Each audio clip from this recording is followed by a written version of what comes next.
We break down Michigan's 2019 football schedule and ask what or who is next for Michigan basketball now that John Beilein has moved on to the NBA. That and more on this week's edition of Michigan Podcast. But there's going to be one team that's going to play solely as a team. No man is more important than the team. No coach is more important than the team.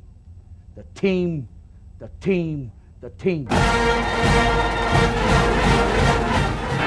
Looks deep for Anthony Clark. Waits for it. Hit. Caught. This is no time for that. In the pocket and a sack. Tim Jamison. Brady gets terrific. Throws it and a touchdown. Knight again.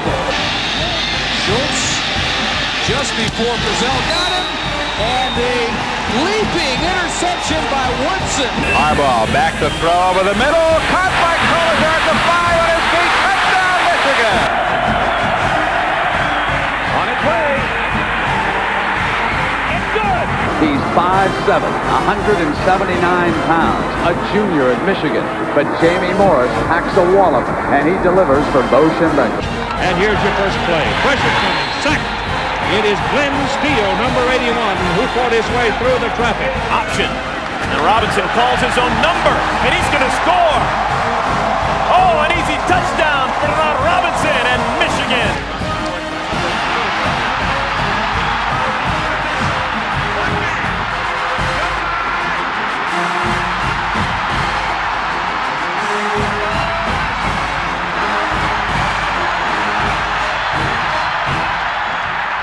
Win it.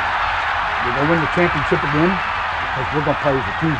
And when we play as a team and the old season is over, you and I know it's going to be Michigan again.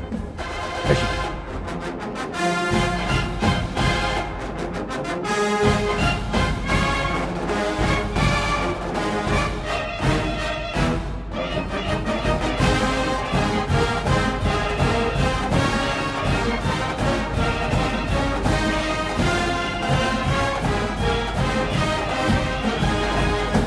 Go Blue, I'm Steve Deace, and welcome to this week's edition of Michigan Podcast. So, not all that much going on, eh?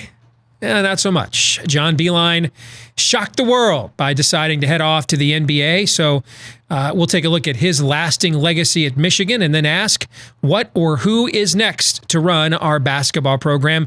We'll have that conversation coming up later in this episode with Michael Spath from WTKA in Ann Arbor and my cohort at Wolverine Digest. But we begin by taking a look at Michigan's 2019 college football schedule. Some news and notes, some things to think about when you take a look at this slate. Number one, the toughest game, I think we kind of all know what that is. It's Ohio State on November the 30th. Now, this year it is in the Big House, but when you've beaten your most hated rival, well, please, that close-up of that face is horrifying. When you beat your most hated rival one time in 15 years, but who's counting? You take nothing, absolutely nothing for granted. My buddy Michael Spath mentioned last week that he really hopes Ohio State doesn't struggle in Ryan Day's first year because it'd be more meaningful to him to beat Ohio State if they were at their best. Yeah, I'll take beating Ohio State at their worst. I'll take beating Ohio State with an airborne measles contagion. I mean, I'll take beating Ohio State after an EMP turns out all the electricity in the greater Columbus area. I mean, at this point, by any means necessary, I'll take a win over Ohio State. So that is Michigan's toughest game. But what about Michigan's easiest game of 2019? I think this one is kind of self-evident as well. It's Rutgers. It's on September the 28th, and you're playing them at home. So name your score now. How about your best bet for college game day? This may surprise you, but since, Michigan-Ohio State is also rivalry weekend, there's other big games. But I think right now, mark it in cement. The Notre Dame game on October the 26th. That's looking like it could be a night game. Notre Dame hasn't been here since 2013, looking at future schedules.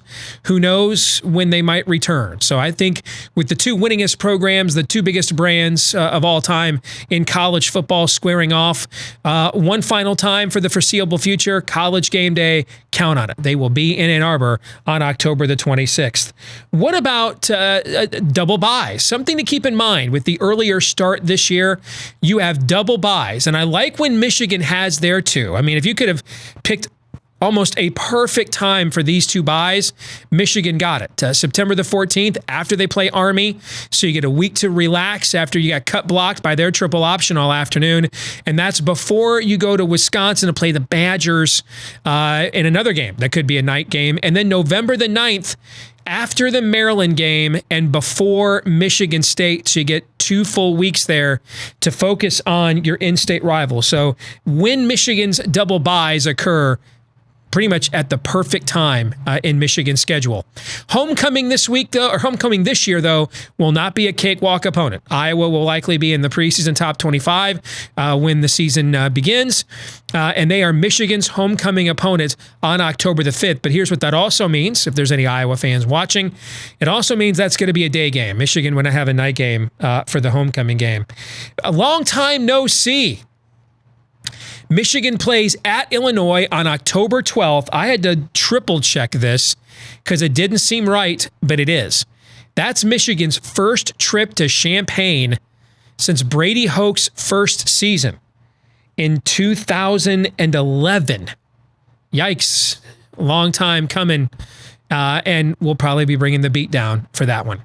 Michigan's most experienced opponents this year, if you look at their total production returning, Michigan's most experienced opponents are Army on September the 7th and Michigan State on November the 16th. Both of those teams bring back almost everybody from last season. For Army, that's good news. I mean, they won 11 games last year. For Michigan State, we'll see, because they were 7-6. The sandwich game. You know, the game that is sandwiched between an emotional game and right before you've got another one on deck. Try at Indiana on November the 23rd. That's right after Sparty. That's right before the game. And I don't have to remind you as a Michigan fan, yes, I remember the last time we lost to Indiana.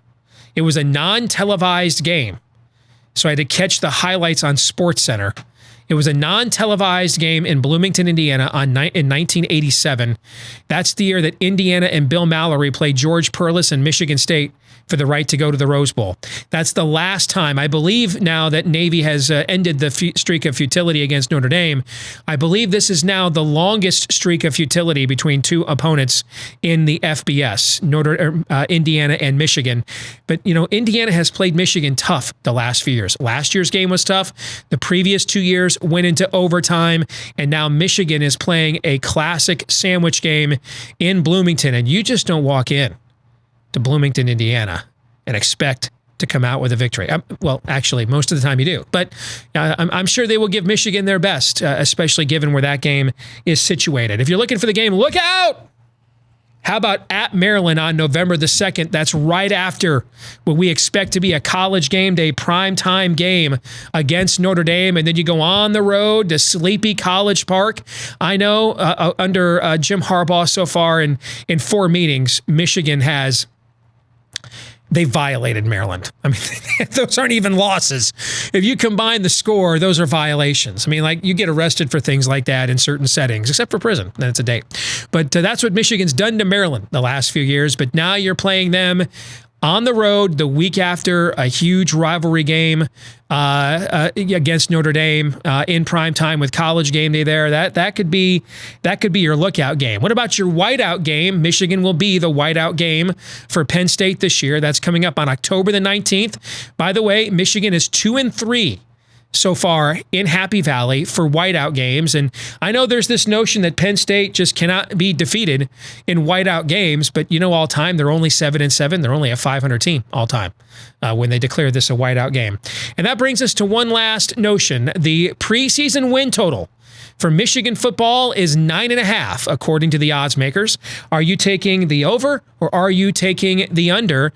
We're going to find out a little bit later on when we look at the results of our Twitter poll. But when we come back, what's next? We look at the legacy and the departure of John Beilein, but now the future of Michigan basketball with our good friend Michael Spath from WTKA in Ann Arbor right after this. Back here on Michigan Podcast, and we are joined now by Michael Spath from WTKA in Ann Arbor. He also works with me over at WolverineDigest.com. Good to talk to you, Michael. Go Blue. How are you? You know, guys, doing well. It's sunny and beautiful here in Michigan, and man, what a mood changer that can bring. Although it's been an interesting week to be a Michigan sports fan. Indeed it has. So, the earth shook on Monday with a sports bomb that I think registered on the Richter scale and continues to be even a national story. And that's Michigan's basketball coach, John Beilein, abruptly leaving to go to the NBA's Cleveland Cavaliers. I want to look at this from three angles. Number one, his departure. Number two, his legacy. And then thirdly, the future, what the future of Michigan basketball could look like. But let's start with his departure. And there have been numerous national stories. Everybody from Tim Brando to Dan Wetzel have written about, the ongoing cesspool, the systemic cesspool that is college basketball, that John Beilein probably just reached his wit's end with that, saw one last chance to coach in the NBA, and that's why he hit the eject. How much of that do you think was a factor here, and just your overall thoughts on his departure, Michael? You know what? I honestly think it was about 50%. The frustration with college basketball and about maybe 50% on the opportunity that the NBA afforded him. I'll tell you something I heard today from someone I trust pretty well, and that was when, and it's all tied into Jordan Poole, Iggy Brastakis, and Charles Matthews leaving. And when that happened, it reemphasized to John Beilein that this is not what I signed up for. That when I came to Michigan, I looked at a place that I could build a program. I could recruit a higher caliber player than I was at Richmond or Canisius or even West Virginia, but I could recruit a player that was going to be a 3 or 4 year player for us. People like John Teskey and Xavier Simpson, Derek Walton and Zach Irvin, Muhammad Ali Abdul-Rahman, that were going to stick around, that were going to help us build this program to something special. We'd never be rebuilding. We would just be reloading. And starting with Trey Burke, who stuck around for 2 years, and then Stauskas and Robinson and McGarry were all gone after 2 years. And you had, Wagner leave after 3 and Wilson leave after 1.5. And then you had, this most recent exodus. I think there was an epiphany moment where he just kind of said, God, why is this happening again? I keep on recruiting someone like Ignis that nobody even heard of. Roy Williams will go back to that game against North Carolina in November where he didn't know the scout report because he'd never heard of Ignis Brastakis. Mm-hmm. And, Jordan Poole, who wasn't ready to go pro. I've long argued if a guy, it's his decision. If he wants to test the waters, if he wants to do it, it's his life. But we can all agree that Jordan Poole is not really ready to be an NBA player and that he would be better served with another season in college. And yet here's John Beilein looking at the system. And so that started to push him from everything that I've been told.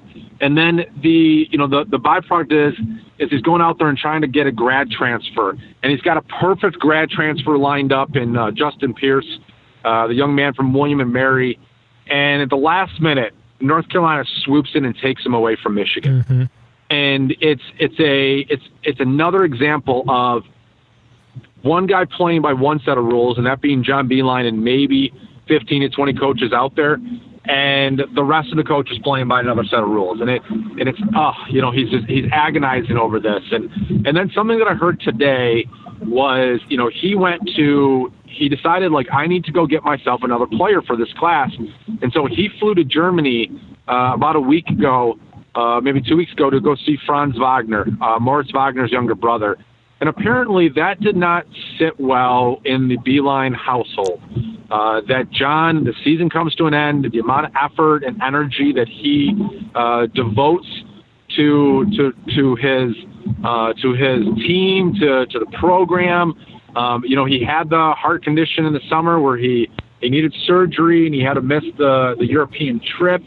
And it sounds like the idea that he had to jump on a plane and fly to Germany, and that these last couple of weeks where he should have been kind of sitting back and relaxing and taking it easy and getting a little respite after a long season, he's instead been on the road recruiting every which way because he has unexpected holes to fill. And from what I've been told, that did not sit well with the Beilein family, that he's putting himself in such physical distress time and time again. And certainly the NBA will have its share of physical and emotional stresses, but there's greater breaks in there. There's, the All-Star break. There's the entire offseason will be afforded as an opportunity where he can actually step away from it. He doesn't have to build his roster. He'll have some input, but he doesn't have to, spend time with the free agents. And so it sounds like all of that involved for the NCAA helped push him, and then maybe some of this health stuff gave him further reason to consider the NBA and the amount of money and the 5-year contract, and knowing that this is my last job. This is my last job, and if I make it in the NBA, terrific. I can compete for a championship perhaps. I have this last little bucket list item to check off, and if I don't make it in the NBA, then I can either retire forcibly or on your own in 3 or 4 years and walk away from the game and be completely satisfied that he did everything he needed to at every single level of basketball. His legacy, Michael, what do you think it is? Greatest coach in Michigan basketball history. I agree. I think it's that simple and it's that strong. And I've heard people compare, and maybe even it was your text to me that this was the Bo Schembechler of Michigan basketball, and I think that is incredibly accurate. This is a guy who took a program that had tradition and had pride, but had wandered into the desert and had seemingly spent 40 years in the abyss, just going from place to place, wondering when it was ever going to be back. And he's the one that restored the Block M. He restored Michigan. He restored that pride. He restored that championship. I mean, when Michigan basketball for the last 6-7 years could sing that the victors and claim leaders and best, and under John Beilein in every capacity, in every single way, on the court, off the court, the way that he went about it, the way that he represented the school and his players, the way that his players represented, it truly was leaders and best. Bar none, best coach in Michigan basketball history and one of the top, I would say, 10 coaches in the last 50 years of Michigan athletics. That's his legacy. Your associate on your daily show there in Ann Arbor, Zach Shaw from 24/7 Sports, had a stat I heard this week that I really think just sums up what John's accomplished here. I mean, we can go back to 2012. He's won 2 Big Ten championships, 2 Big Ten tournament championships. He's been to 2 national championship games. I mean, that's an incredible run. But when you look at the last 5 years in college basketball, when you combine NBA draft picks with NCAA tournament victories, the only 2 programs that have more of those 2 things combined are Duke and Kentucky. And obviously those programs are operating in a completely different gene pool than John Beilein is operating from. I mean, he's had 6 first-round picks in the NBA draft, and he hasn't recruited a single McDonald's All-American. So when you look at his total legacy, all the things we could point to, I think that one stat may sum it up better than anything else, Michael. No, I mean, it really, unfortunately for me, Steve, it drives home a point that makes this makes more sense. And that is, he's had 6 first-round draft picks without a McDonald's All-American. You tell me any other program in college basketball that has had 6 first-round draft picks in the last decade without a top 30 player in the consensus, in the 24/7 Sports composite. Mm-hmm. So he looks around probably programs that he feels he is similar to, Michigan State being one of them, in the ACC, Virginia, maybe in the ACC, not Duke or North Carolina, they're on a different level. But I mean, I think Virginia's the perfect example, right? And now Virginia's just lost a couple of top players. Yeah, they've gotten gutted by the NBA draft, Hunter. actually. Yeah, their top 3 scorers are gone to the NBA, right? But I mean, it's. I don't think anybody, and it reminds me of Michigan hockey. Michigan hockey for about a 6 to 8 year period before Minnesota and Boston College and Boston University and Wisconsin and North Dakota started losing players in mass quantities. Michigan was the one program that year after year was losing guys to the NHL, and it drove Red Berenson almost mad. And he, I know his career, I don't want to say ended prematurely, but it didn't end the way he wanted it to because of that. And I wonder if John Beilein kind of looked at it and said, you know what, if I do this for 3 or 4 more years, I don't know that I'm going to have the energy. It might drive me insane, and I might just kind of stop. It's hard to fathom that he would ever stop trying, but he might not put the same effort into it that he knew deserved to be the head coach of Michigan. And but you're right, it is an incredible stat. I like to say that I like to think that he's well above the pay grade of a guy named John Calipari, just in terms of the way that he's gone about it and achieved it. I even think that he's done. I think he's more special than Mike Krzyzewski, because I don't think he's had any of the advantages Mike Krzyzewski and Duke has had. It's really quite an elite company that he's in, and honestly, I don't know that there's anybody else in his category. In many ways, what you're saying, he was a victim of his own success. He developed top 100, top 150 recruits too fast, and made them viable for the NBA draft a full year or sometimes 2 years before even he forecast they could make that jump. And in many respects, he was a victim of his own success. He was almost too good at his job in that regard, Michael. They left before John Beilein was ready for them to leave.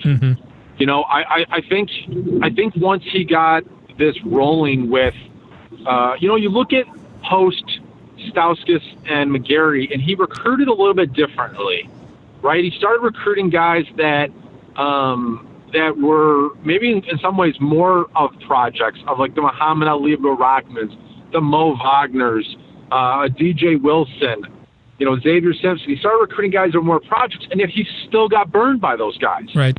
And nothing against them, but if you would have told him you're going to get kind of a half season of DJ Wilson and then 1 full year of DJ Wilson, he would have laughed at you and said, no way, like the guy's not going to be ready to go after 1 full season with me. And if you would have told them, you're going to get a 2 years out of Jordan Poole, but only one of them where he's a starter, he'd say, no, not the case. And you would have said, you get 1 year out of Iggy Brasdeikis. I just don't think he is the type of coach and the type of person that wants to do what Krzyzewski does, and Calipari does, and Bill Self does, and that's constantly recycle players. Have a new team every year. That's not who he is. Yep. Yeah, he doesn't. I mean, you go back to the 2015. You go back to the 2015 team. That was the one disappointing team he's had. The year that Karis LeVert and Derek Walton both got hurt. Trey Burke, Mitch McGarry, Glenn Robinson Jr. or the third, and Nick Stauskas all still had eligibility. They all could have been on that team in another era, all at the same time. Yeah, I think we forget how close we were to seeing a Georgetown in the 1980s kind of a run here. If the old rules of guys sticking around were still in place, whatever impressed you are with the record he has now, imagine if we added the eligibility rules we had in the 80s, 90s, and early 2000s, what his record would be at Michigan. The thing about this too, I mean, you just mentioned that class, and Steve, if I've got my math correct here, I believe that, because DJ Wilson was a redshirt sophomore when he left after the 2017 season. Mm-hmm. So this past year, Michigan went to the Sweet 16 and they lost, but they could have had Moritz Wagner as a stretch 5. They could have had DJ Wilson at the 4. Yep. They could have had so much more depth than they did have. And so Yeah, I mean, let me say one thing, because there's fans of other schools that watch this every week, and they're like, "Hey, we've got big time basketball programs. We have to reload every year." Here's the difference, though. Right. We didn't recruit a bunch of McDonald's All-Americans. That's our point. We recruited a lot of guys that were considered, Mitch McGarry was a high-level prospect. Glenn Robinson III was by the time his recruitment was done, but none of these guys were McDonald's All-Americans. None of them were expected to be immediate freshman impact, absolute star players like Iggy Brasdeikis, was the leading scorer on the team this year. So in Michigan's case, we were expecting to develop those guys over 3 or 4 years, and that's why I think it's a little bit more unique than the other top programs in the country that deal with this, when they are going through a different level of recruiting player pool than Michigan is on an annual basis. No, I think that's precisely it. I mean, imagine if Northwestern football, Pat Fitzgerald, every time he was developing a team, good analogy. His best players kept on leaving after 3 years and just entering the NBA or entering the NFL draft. And he had a quarterback, and he had a running back, and he had offensive linemen, and everyone just kept on bolting.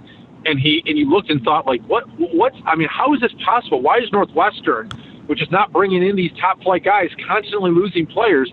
And that's what essentially has happened to John Beilein. And and as he's sitting here and he's looking at the prospects of, can we get Franz Wagner or can we get into the hunt for another grad transfer?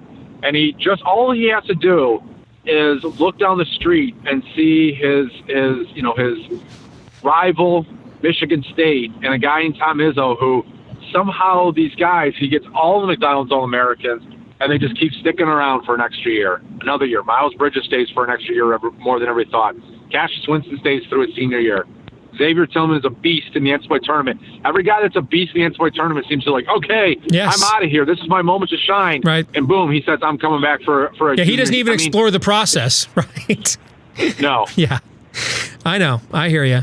Let's look then to the future. And, I wrote an article for Wolverine Digest yesterday that didn't go into names. I'm probably going to write something either today or tomorrow that will apply more names to the template, but I think it's important when you're doing a major hire to have your standards first. What's the template you're looking for? Your uncompromising values, your non-negotiables. And then once you have those firmed up, then you start looking at individual names. The first 3 on my list of 4 are pretty obvious. I think you need to have a proven track record as a head coach of being successful. I think you've got to understand at Michigan, you have to have a certain balance between development and recruiting. You can't just go get MAC level players and say we're going to coach them up. You can't do that. On the other hand, though, you have to know even if you hire a Billy Donovan, you're not getting those McDonald's All-Americans because Michigan's never going to play the racketeering game. So you're going to have to recruit a notch, below that. Like we said, the top 100 guys. The third is Michigan. Any coach at any sport, football to lacrosse, you got to take the term student athlete seriously. All those 3 are pretty simple, I think. The fourth one is maybe where there might be some disagreement, and that's I said you have to be quote unquote relatively clean. And I think stuff like we're not going to buy Zach Novak on his, one of the players, I can't remember who it was. It was Spike Albrecht. We're not going to buy him an ice cream cone on a visit.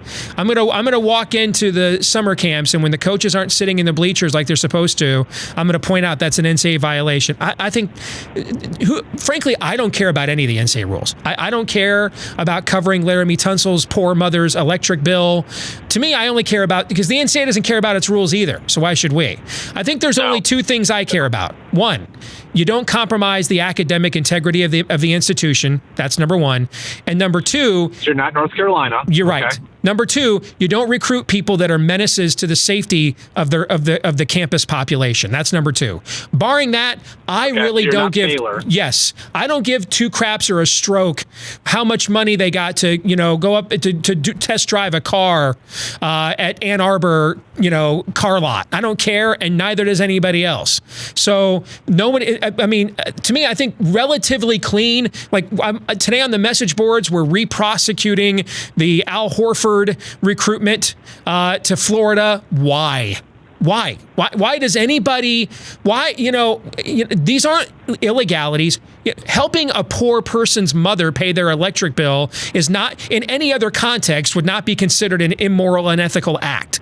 So where does this notion that we have to be super ethical to ethical standards that aren't even ethics, let alone prosecuted? Who gives a rip about that stuff? I'm going to speak out of both sides of my mouth on this one, because I think you asked earlier, what's the legacy of John Beilein? And I think the legacy of John Beilein is that you can compete and win without having to go down that slippery slope. And so to some degree, I understand what you're saying. There are rules in college athletics that I don't care about at all. I would agree with you that, a year ago, Miles Bridges, supposedly his mom had maybe been given $500 here or $500 there. And if that's what we're talking about, then no, I've got no qualms with that. If what we're talking about is buying DeAndre Ayton at Arizona for $100,000, I totally agree with that. Because here's the thing: do you think Sean Miller reported that on his taxes? Do you think he reported that? Think DeAndre Ayton reported he got a $10,000 out-of-pocket payment from his coach on his. See, what you're talking about is money laundering, tax evasion, racketeering. That's what the FBI scandal probes were about. So I told to me that's not even an NCAA violation. Those are illegalities. But I don't know, would John Beilein's legacy have been tarnished at all if he had bought Spike Albrecht an ice cream cone on his visit? I don't think so. No, absolutely not. No, it would not have. So I agree with you, and I think to some, to be successful, I mean, here's what it really comes down to, Steve, when you're asking this question is do you think John Beilein and the way that he won in college basketball, is that something that can be duplicated by the next head coach at the University of Michigan? And even beyond that, how much can it be duplicated across college basketball anywhere? So, some of the names, I mean, someone like, the gentleman's name out of Loyola Chicago, who I'm forgetting at the Porter moment. Mosier, who's had one good season in 15 years. Yeah. Yeah, exactly. And so, you're looking at him going, well, could he come in and do what John Beilein did? I don't know that it exists in college basketball to do what John Beilein did. And I think that is going to be part of his legacy, is we might look back in 5 or 10 years and say there is nobody out there winning and competing for conference titles and Sweet 16s on a yearly basis and doing it 100% clean like John Beilein. So if that's the case and it can't be done, then why are we going to hold the next coach to that standard that it has to be done that way? Mm-hmm. I don't want to cheat. I don't want to have academic problems, and I don't want to have Baylor. I agree. But outside of that, I agree with you. If we're talking about, a coach showing up to a school visit and him realizing, you know what, I'm not actually supposed to talk to the kid until next Tuesday. Yeah. Who cares? Next Tuesday, yeah. Who cares? But I'm running into him. Yeah. So be it. Yeah. So be it. Because you're right. There's no consequences whatsoever for any of these guys. Will Wade and Sean Miller are not going to end up getting sanctioned by the NCAA. Their schools, Arizona and LSU, may sack these two guys because they don't want to deal with the publicity fallout. But the NCAA ain't touching these guys. And if they're not touching anybody, if they're not touching Krzyzewski, if they're not touching Roy Williams, if they're not touching Bill Self, who's one of the worst offenders of this, if they're not touching any of these guys, I don't know that, the squeaky clean, 100% does everything by the book needs to be part of the criteria for Michigan basketball. So hire Porter Mosier, and then 3 years from now, when he's 16 and 14, and they're still charging even more for tickets than you were when Beilein was there, everybody feel real good about the fact that you didn't get we didn't buy recruits an ice cream cone or violate the no contact period discount. You didn't get that. Yeah. Something tells me the shirts will still, the M shirts will still cost just as much money at the damn M Den when you're 16 and 14 with Porter or Mosier than they would be if you were 32 and 5 with Billy Donovan. This is ridiculousness. And to me, we ought to regulate this like Germany regulates the Autobahn. And that is, there are no rules until you use a motor vehicle in a way that endangers somebody else, and then it's a zero tolerance policy. Okay, so here are the two rules. Don't bastardize student athlete. Don't damage the academic integrity of the institution. Don't be a menace to the campus population. Other than that, and if you do those things, everybody's fired, zero tolerance, no apologies, and we don't make any excuses. Short of that, go win, because that's what you're here to do, is to win within those two rules. Those would be the only two rules that I have. So go ahead. I think that makes sense. And I tell you, it's interesting to me. Every fan base is guilty of this, and we talked about this on my show on Tuesday. Every fan base kind of has a pie-in-the-sky idea of what their institution is and who they're going to get, and that changed about 5 to 8 years ago, Steve, and you know this, when more and more of these schools, and they especially in the Big Ten and the SEC network, the Big Ten network were created. And these schools started getting their $40, $50 million payouts per year from their conference TV networks. Because what happened in college sports is the difference between the have and have-nots in recruiting still exists. But the difference between the have and have-nots in coaches' salaries has shrunk.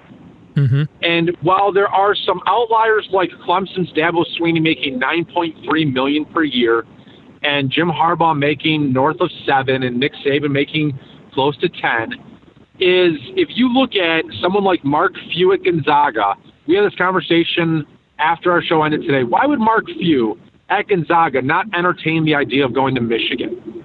They could pay him $3.5–4 million, but you know what? He makes $1.7 million right now. I was just in Spokane, Washington last summer, speaking out there. Beautiful country. And you can $1.7 million goes a hell of a long way in Spokane, Washington. Yeah.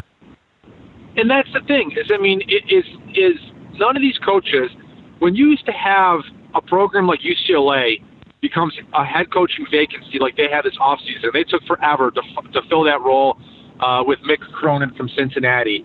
One of the reasons why it takes forever is because the mid-majors are paying their coaches $1 million, and the smaller schools in the Power 5 conferences are all paying their coaches $2 million. And so you're not getting this tremendous payday to go to Michigan, go to Ohio State, go to UCLA, go to, Indiana, some of the big name schools that have been available the last couple of years. And so you can't just go out there and pluck anybody you want anymore. And so that's really kind of changed the game. But so there is the pie in the sky type guys, Brad Stevens, maybe Mark Few is a pie in the sky. But there's some really intriguing names to me, too. And I do think that Billy Donovan, the former Florida coach, now at Oklahoma City, I've now heard two reports from people I trust that, he could be a good fit for Michigan. And I don't think there's any reason why we shouldn't go look at him, why we shouldn't go take a chance with him. And I don't think there's any reason why Michigan has to settle for a Porter Moser from Loyola Chicago. If that's where this ends up, if they end up with Porter or they end up with Lavelle Jordan, I'm going to look at Ward Manuel and I'm going to think you failed in your first big-time responsibility as AD at Michigan. I completely agree. Two things, then I'll let you go. One, are you a Godfather guy? Okay.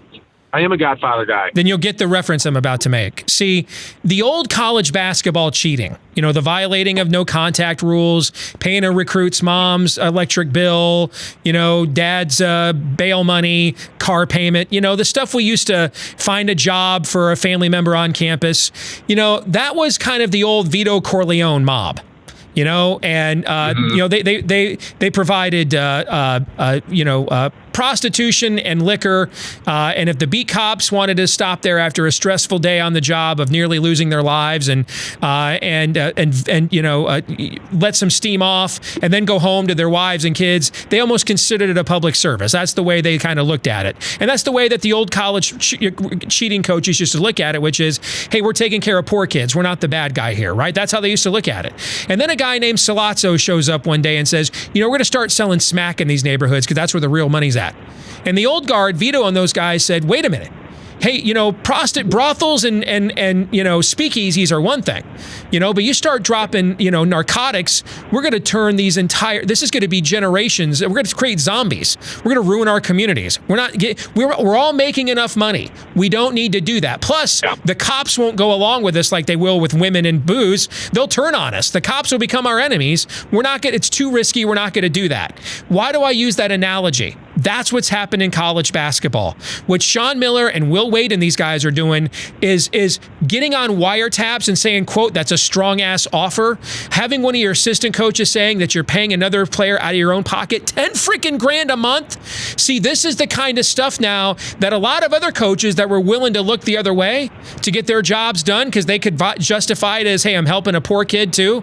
They're now like, wait a minute, man. That's way beyond what I originally signed up for. Okay, I'm not a freaking pimp. That's not what I got into this for.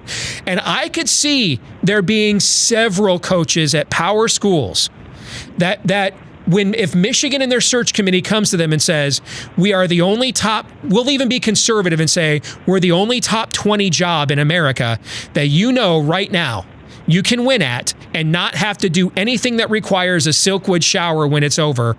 And our fan base loves the team, but it's more of a football school. So if you don't get past the Sweet 16 in 4 or 5 years, they don't lose their bowels like they do at the other top 20 schools. Do you want this job for $5 million a year?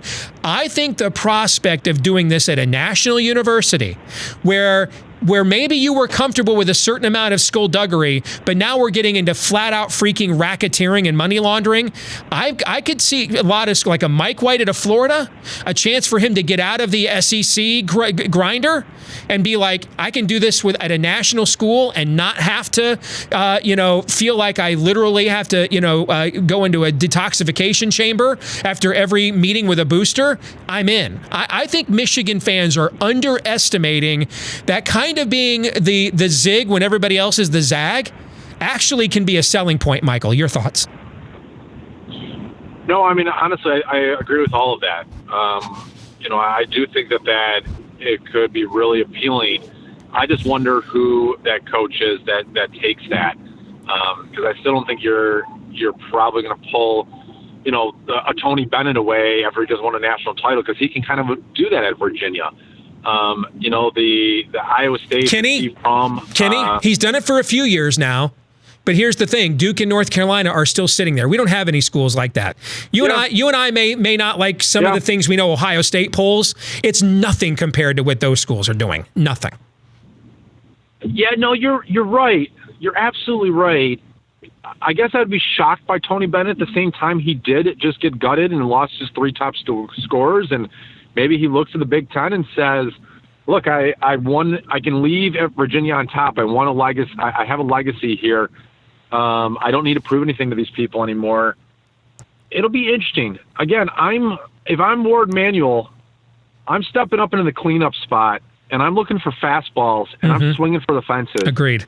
And if I end up with a bunt single here to break up the no-no, to stick with our silly baseball reference, I'm not impressed. I'm not impressed. And you have a platform, and I have a platform, and certainly I'll give the head coach whoever he hires, I'll give him a thorough glance over and really investigate and take a look and see who this guy is. But if you have to go to Plan C right now, then that's going to say a lot about who Ward Manuel is as an athletic director. Because I'll say this: I've heard a lot of people say, well, the timing's not good, and no coach is going to want to leave their program and leave it in that state. Are you kidding me? Are you absolutely kidding me that no coach? I mean, look at Manny Diaz. He gets a job, and literally like a week later, Miami Hurricanes call him up and say, hey, would you be willing to leave Temple to come to and he says, absolutely, I'm there in a heartbeat. And so if you're a coach who wants to compete at the highest level, and Michigan calls you up in mid-May and says, hey, I know that it's, the recruiting season and all that stuff, and it's not a perfect place, but here's a $4.5 million deal to compete for Big Ten championships and compete for a national title and do it the right way. He's going to say, no, it's just the timing's not right. Why don't you call me again in a year? God, what a stupid argument that is. Yes. Final question. Our next taping is May 29th. I think Michigan will absolutely have its next basketball coach. Yeah, I think they absolutely will. Yeah. They have to. They have to. I understand getting it right. But you remember when Lloyd stepped away, and it was about, Lloyd stepped away in the last game, after the last game of the season against right after Ohio State. Right. And it was about, I want to say, almost 3 weeks before they hired Rich Rodriguez. And, the Les Miles thing turned out to be a debacle. And then there was talk about Kirk Ferentz. And, Kirk Ferentz would have been a godsend compared to, they had other names out there like Pat Fitzgerald, guy from Rutgers at the time. Yeah. Pat Schiano and Pat Fitzgerald. Mm-hmm. And, Michigan became this public nightmare, or this public joke. Everybody was laughing at Bill Martin. He couldn't find someone to come to Michigan, and look what happened to UCLA as they spun their wheels trying to find a new coach. You don't want to do that. You can't lose that type of momentum. You can't become the program that people make fun of. And so if you go in to stretch this into June, you're past Memorial Day weekend, and you've been operating for 3-4 weeks without head coach. Now we're in a serious point of contention and problem for Ward Manuel. So May 29th is the next time you tape. God help us, Steve. We need to have a basketball coach by then. Michael, great discussion. Thanks for joining us this week on Michigan Podcast. Go Blue, brother. My pleasure. All right, take care.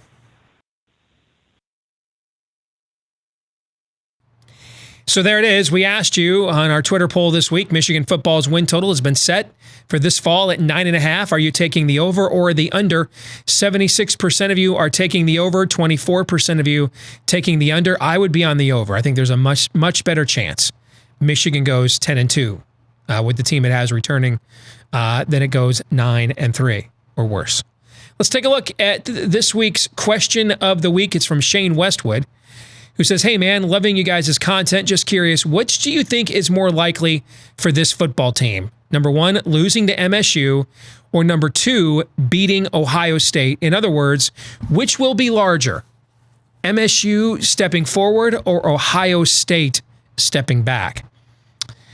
Well, I think you have to say it's just looking at the odds. I mean, if you look at past history, it's far more likely that Ohio State or Michigan would lose to Ohio State or Michigan State than beat Ohio State. This year, though, I'm not sure that's the case. And you kind of are asking yourself, if they don't beat Ohio State this year, then when will they ever do it ever again?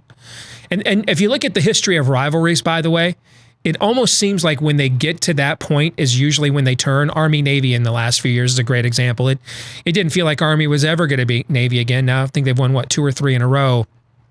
So that's how a lot of classic rivalries work. USC had Notre Dame's number for the longest time. Notre Dame's now won a few in a row in that rivalry too. So that's something to keep in mind. Now, last offseason, I told you that I thought Michigan State was overrated. They had a lot of their starters back, and that was good. But when I looked at their overall depth, I thought they were clearly behind the other top teams in the Big Ten East. And if they suffered, a rash of injuries, I didn't think they had the depth to survive. And I turned out to be right about that. They did have too many injuries last season, and their depth just wasn't there. This year, I think Michigan State is underrated. I think they've had now another full class to recruit. I mean, their depth was impacted by the disaster that was the 2016 class, where a lot of those guys were kicked out of school and really decimated that recruiting class and the depth that they had to have from that class. They've now had another full year to recruit past that class. So I think Michigan State's going to be better than people think. I think they'll be much more in the 8-4, 9-3 variety. But I think with the way things are setting up for Michigan, it kind of reminds me of the year John Cooper finally got off the schneid against Michigan in 1998, where he kind of had everybody back, had Michigan at home, and they won that game. And it kind of feels like there's a similar vibe heading into this year for the Wolverines, but we shall see. I mean, we have invented ways to lose to Ohio State for the better part of a decade and a half. So I don't know that you can get too confident about them coming up with a way to win one of these until you actually see them do it. That's going to do it for this week's edition of Michigan Podcast. Don't forget, you can follow us on Twitter at Michigan Podcast. You can keep up with us online in between episodes every day at WolverineDigest.com. That's WolverineDigest.com. If you listen to us on any podcast platform, would you mind leaving us a 5-star review? We would appreciate that, and thank all of you that have done that for us already. And a special shout out to our friends at Detroit Sports Podcast for helping us get the word out about this show each and every episode. Until next time, go Blue.